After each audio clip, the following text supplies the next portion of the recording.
नमस्कार दोस्तों, स्वागत है आपके अपने YouTube चैनल पे। दोस्तों, आज की इस वीडियो में हम बात करने वाले हैं गिरगिट और मकड़ी के बारे में। दोस्तों, कहा तो ये भी जाता है कि गिरगिट जो है वो मुस्लिम जाति के लिए बहुत ही खतरनाक साबित होता है। वो लोग जब भी देखते हैं गिरगिट को हमेशा करके मार ही देते हैं। लेकिन दोस्तों, ऐसा हमारे हिंदू समाज में नहीं है कि हम जब भी अपने घर में मकड़ी को देखें तो उसे मार दें।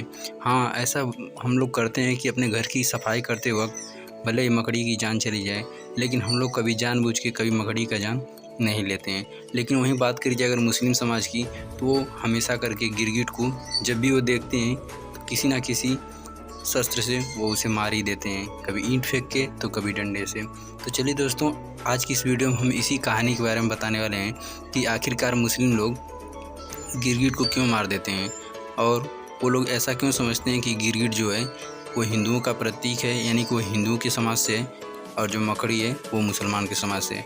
दोस्तों, इस बात की कहानी दो है। एक है बहराइच में महाराजा सुहेलदेव भर ने जब गाजी को मारा था तब की एक कहानी है, और एक कहानी है करबला के जंग के इमाम हुसैन साहब की। तो सबसे पहले हम आपको करबला की जंग के बारे में बताते हैं। करबला जंग में इमाम हुसैन साहब हिंदुओं की फ़ौज से अपने परिवार और बच्चे के जान बचाने के लिए एक सूखे कुएं में छिप जाते हैं, जो एक गुफा के जैसा होता है। तभी अल्लाह अपने बंदों की रक्षा करने के लिए एक फरिश्ता भेजता है मकड़ी के रूप में, और मकड़ी जाला बनाना शुरू कर देती है। और मकड़ी इस तरह जाला बनाती है जैसे कि कुछ पता ही नहीं चलता कि इस कुएँ में इससे पहले कोई गया है या कोई इसमें प्रवेश किया है। तभी कुएं के तख्ते पे जो उसके ऊपर चबूतरे के टाइप होता है, उस पर एक गिरगिट बैठ के हिंदुओं की फ़ौज को ऐसे इशारा करता है जैसे मानो कि वो सच में कुछ कहना चाहता हो।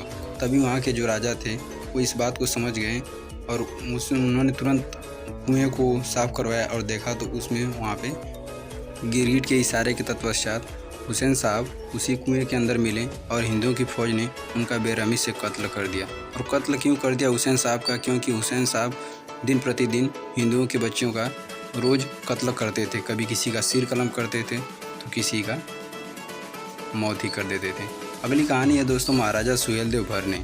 गाजी को मारने के लिए, जो महाराजा गाजी थे, उनको मारने के लिए जब उनका पीछा किया तो वो भागते भागते एक कुआं जो गुफे की टाइप का था उसमें छिप गए।